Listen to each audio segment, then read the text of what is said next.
அதாவது சொல்லுவாங்க வீடு வந்து கடல் மாதிரி இருக்கணும்னு. ஆனா இங்க கிச்சனே கடல் மாதிரி இருக்கு. சரி சிங்கிளால நீங்க முங்கிட மாட்டோம். கண்டிப்பா பண்ணுவோம். இதெல்லாம் எடிட் பண்ணுங்க. இந்த ஜாடி எல்லாம் எங்க புடிச்சீங்க? ரொம்ப நல்லா இருக்கு. ஒவ்வொரு இடத்துலயும் உங்களுக்கு புடிச்சிட்டு வருவாங்க. அது அந்த ஆயில் கேன் வந்து ஊட்டில. ஓகே. ஹேண்டில் வித் கேர் தான் எல்லாமே இல்ல. ரொம்ப புதுசா இருக்கு. இது உண்மையா யூஸ் பண்றீங்களா? பயங்கர புதுசா இருக்கு. பளபளக்குது. ஆமா யூஸ் பண்றீங்க. வைப்போங்க. வைக்கறீங்க. மஞ்சள் பெட்டியே வந்து நகை டப்பா மாதிரியே இருக்கு. சூப்பரா. இது வந்து இந்த அன்பேக் பண்ணும்போது நானும் அப்படிதான் நினைச்சேன். எல்லாம் கோல்டு டப்பா. ரிங்ஸ் அப்படியே எல்லாம் போட்டு வச்சிருக்க மாதிரி. நாங்க வந்து ஏதோ ஓகே கண்மணி ஸ்டைல்ல ஒன்னு எக்ஸ்பெக்ட் பண்ணா பெரியம்மா பிரதர் வரும்போது எங்க மதர் எங்க பெரியம்மா எங்க சித்தி எல்லாரும் வந்தாங்க. இந்த சைடு வந்துட்டு போனா நம்ம கூட வந்துட்டு போலாம் போல இருக்கு. அந்த மாதிரி இங்க வந்து உண்மையாவே எல்லாரும் ஹோம் டூர் பண்ணிட்டு இருக்காங்க. காட்டுல படுத்ததை விட கீழே படுத்தது தான் அதிகம். இதை தாண்டி கல்யாண பிளான் ஏதாச்சும் வச்சிருக்கீங்களா?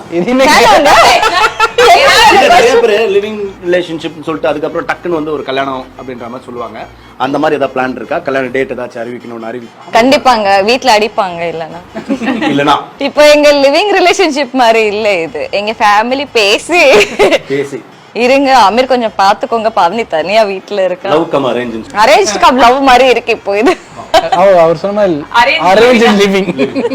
அரேஞ்ச் லிவிங் வீடு செட் பண்ணும்போது ஷிஃப்ட் ஆன உடனே என் மம்மி அவங்க வந்துட்டாங்க ஹெல்ப் பண்றதுக்கு. என் பெரியம்மா எல்லாரும் ஏதோ கல்யாணம் பண்ணி ஒரு பொண்ணு அனுப்பிட்ட மாதிரி என் பேரண்ட்ஸே வந்து லிவிங் ரிலேஷன்ஷிப்ல இருமான்னு சொல்லி அந்த மாதிரி பெரிய கான்ட்ரவர்சியா போகுதுன்னு ஒரு முற்போக்கு சிந்தனை தானே இது எல்லாருக்கும். அது இருக்குனா பெரிய we didn't think like living relationship. ஏன்னா அமீரோட ஃபேமிலி கூட இங்க வந்துட்டு இருப்பாங்க.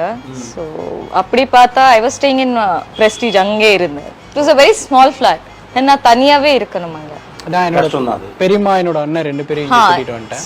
So with him he is பெரியம்மா எடுக்கம்.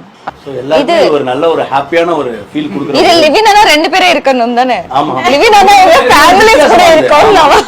லிவிங் டுகெதர் நல்லா ப்ளசன்ட்டா இருக்குங்க. இருக்குலங்க பியூட்டிஃபுல்லா இருக்குல இந்த ரூம். நான் எங்க மெயின்டைன் பண்றதானா இந்த ரூம். சரி என்ன ஸ்பெஷல் உங்க ரூம்ல ஏதாவது இருக்கா ஸ்பெஷலா ஒரு விஷயம் அப்படினா? என் ரூமே ஸ்பெஷல் தான். ஏன்? நான் டெக்கரேட் பண்ணதுனால. ஆனா இந்த கட்டில் இதெல்லாம் நான் எங்கேயோ ஏற்கனவே பார்த்த மாதிரி எனக்கு ஒரு ஃபீலிங்கா இருக்கே. பாவனி வீட்ல பார்த்திருப்பீங்க. பாவனியோட பழைய கட்டில் தானே இது? இது நல்ல ஒரு பாயிண்ட். அவங்க யூஸ் பண்ணிட்டு இருந்த பழைய கட்டில இங்க போட்டாங்க. ஆனா இது எவ்வளவு சஃபிஸ்டிகேட்டடான கட்டில் தெரியுமாங்க பாருங்க. உட்கார்ந்து அங்கேயே சாஞ்சிக்கலாம் கம்ஃபர்டபுளா. அண்ட் ஆல்சோ இது வந்து சூப்பரா இருக்கும். இதெல்லாம் ரெக்கார்டிங்ல இருக்கு. அதே மாதிரி அந்த கட்டில பார்த்து நான் சில விஷயங்கள் சொல்லுவேன். சொல்லுங்க தாராளமா பதிவு பண்ணுங்க. அப்படி என்னதான் அந்த கட்டில ஸ்பெஷலா இருக்கு? ஏன் இப்படி அடிச்சுக்கறாங்கன்னு யோசிக்கிறீங்க? வாங்க பாவனியோட சின்ன ரூம்க்குள்ள வந்திருக்கோம். குட்டி ரூம், காம்பாக்டான ரூம். இது பாவனியோட காம்பாக்டான ரூம். மேட் அங்க அந்த ரூம்ல டாய்லெட்ல இருந்து வெளியில வரதுக்கு ஒரு பிஞ்ச மேட் என் ரூம்ல. நம்பர் 1 நம்பர் 2 எல்லாத்தோட ரேட் தெரியுமாங்க உங்களுக்கு எல்லாம்? அந்த மேட் அங்க பாருங்க. வாங்கி மாட்டங்க யாரு வேண்டாம்னா சொல்லிடுங்க. சொல்ல வந்துட்டீங்க எவ்வளவு மேட்டோட ரேட் சொல்லிடுங்க தயவு செஞ்சு. இங்க பாருங்க அந்த கட்டில் பாத்தீங்கல்ல அது எப்படி இருந்துச்சு? இந்த கட்டில கொஞ்சம் பாருங்க ரொம்ப ஹார்டா இருக்கு. அது எவ்வளவு சாஃப்ட்டா இருந்தது. ஏங்க அங்க சாஞ்சு உட்கார முடியுமா? முன்னுக்கு பின் முரணா பேசுறீங்க. சாஃப்ட்டா தான இருக்கு. அங்க சாஞ்சு உட்கார முடியுமா? உங்களுக்கு நீங்க எப்படி சாஞ்சே கம்ஃபர்ட்டபிளா உட்கார பில்லோட இருக்கீங்க. உங்களுக்கு ஒரு மேட்டர் தெரியுமா? இல்ல நான் சாஞ்சேன்னா சாயிர பார்ட் தனியா போகும், கட்டில தனியா போகும். ரூம்ல என்ன இருக்கு? ஜஸ்ட் ஒரு காட் இருக்கு. என்ன இருக்கு? டிவி இருக்கு. ஒரு சின்ன டிவி. அப்படி பேச. என் ரூம்ல டிவி இங்க இருக்கு. பாருங்க ஒரு சின்ன டிவி இருக்கு. இது நான் தான் ஸ்டிட்ச் பண்ணேன். ஃபுல்லா நீங்களே ஸ்டிட்ச் பண்ணுங்க. ஓ அந்த ஹாபிட் இருக்கு. என் ரூம்ல ஏதாவது டெக்கரேட் ஐட்டம் பாத்தீங்களா? இல்லையே ஒரு நாள் ஸ்டிட்ச் பண்ணி கொடுத்துறேன். சரிங்க ஒண்ணுமே இல்ல. நீங்க ஏன் வாங்கல? நீங்க கேட்க வேண்டியதானே. இதெல்லாம் எனக்கு வேணும். நீட்டா வைக்கணும். நான் வந்து நான் எப்படி யார் பெட்ரூம் அவங்களே நீட்டா வைக்கணும். சரி ஓகே. நான் என் பெட்ரூம் டெக்கரேட் பண்ணேன். இனிமேல் என் ரூம் ஃபுல்லா பிளான்ட்ஸ் வச்சு டெக்கரேட் அந்த டிவி மட்டும் ஒண்ணுதான் நான் எடுத்திருக்கேன் அவ்வளவுதான். ஏன்னா இங்க தான் फ्रेंड्स வந்துருவாங்க அதுக்காக. அது திருடுறது தான் டீசன்ட்டா எடுத்துறீங்கன்னு அந்த டிவி அவங்க எனக்கு கிஃப்ட் பண்ணாங்க.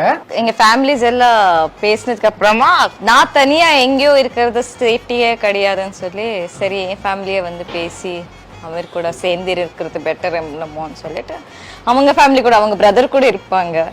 ஸோ பெரியம்மா இருந்தாங்க இதுக்கு முன்னாடி.